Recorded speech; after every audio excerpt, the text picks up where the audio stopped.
Hiyo Biblia unaoisoma kila siku na kuiamini nasema hivi, nabii hakubaliki nyumbani kwao. So, ukitaka kutengeneza kibali chako na kujenga kitu chako cha maana cha msingi kama biashara, personal brand, na kujenga vitu vyako vya msingi kutoka kwenye maisha uliokuwa nayo kwenda next step, kutoka hatua moja kwenda nyingine. Kwanza, toka nyumbani kwenu unapokaa. Nenda katafute nyumba nyingine ya kukaa. Pili, toka sehemu ulipokuwa unakaa. Kwa mfano, ulikuwa unakaa Temeke, toka Temeke njoo Kinondoni, anza maisha yako mengine. Ikiwezekana, kama tu ulikuwa unakaa Mwanza, njoo Dar.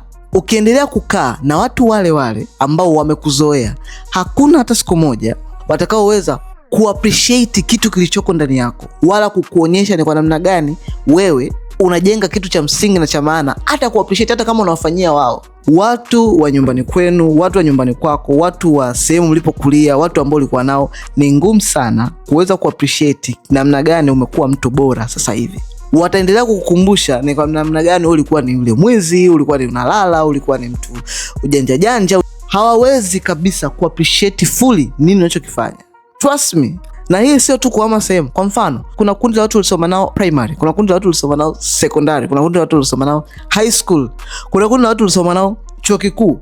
Haya makundi hayawezi kukuappreciate ni mtu gani wa maana uliyekuwa sasa hivi, kwa sababu bado mindset zao na kichwa chao kina picha yako ya kipindi kile bado na struggle. So they can't see the difference. Kwa ukidemandi your value kwao, unapoteza muda. Utaanza kuona like I'm not enough.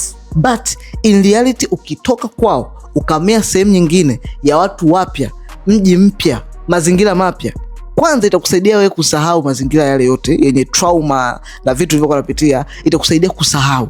Pili, hawa watu wapya watakuappreciate ni namna gani umekuwa mtu bora na mtu mpya, namna gani unaweza kuwasaidia wao.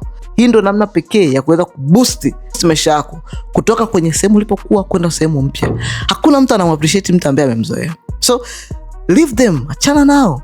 Ikiwezekana hata usijibu comment, message, sijui react, interaction, punguza interaction nao. Punguza mazoea nao, kwa sababu akili zetu binadamu hazijui tofauti kati ya utani na uhalisia. Ukiendelea kujitania wewe ni mjinga, wewe ni mtapeli, wewe ni nini, utaishia kwa vile vile. Lakini ukiipa akili yako mindset mpya, trust me, inaamini wewe ni mtu mkubwa, wewe ni mtu mkuu, wewe ni mtu wa maana, wewe unafanya vitu vikubwa.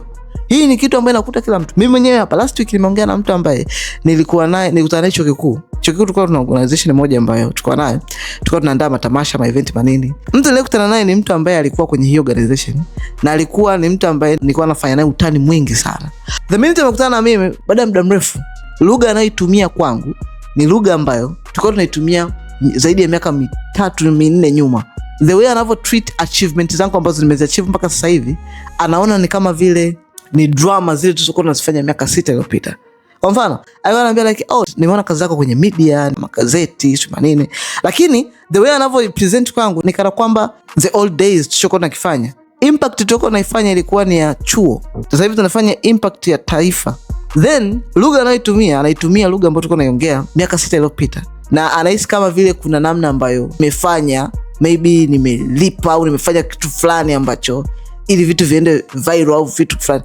That ikanifundisha, nikasema okay, with the investment ambazo tunazifanya hapa vyote everything, kwa sababu wewe una kumbukumbu ya miaka 6 namna gani tulivyokuwa tunafanya marketing na promotions za vitu tulivyokuwa tunafanya, do you think I'm doing the same shit miaka 6 iliyopita? Okay, nikamwambia hamna shaka. Alikuwa amekuja kwa ajili ya huduma fulani. Hiyo huduma ningeweza kumsaidia kwa urahisi zaidi, lakini nikaona okay, kwa sababu bado anafikiria kuleta ile michezo ya miaka 6 iliyopita, nikaona okay, huyu bwana hayupo kwenye ukurasa mmoja na mimi. Sasa ukitaka kutegemea hilo ndio liwe soko lako, you're dead. Toka kwa watu waliokuzoea, toka kwenu, toka huo mtaa, toka hiyo wilaya ama mkoa, toka ama watu. Badilisha. Left kwenye magrupu ya primary, secondary, chuo kikuu, left. Let them be. Jijenge kwanza. Alafu utakuja kujiunga nao ukishakuwa mtu mwingine. Huwezi kuwa mkubwa ukiwa umezungukwa na watu ambao wanafikiria na mawazo yale yale ya miaka 15 iliyopita, 20.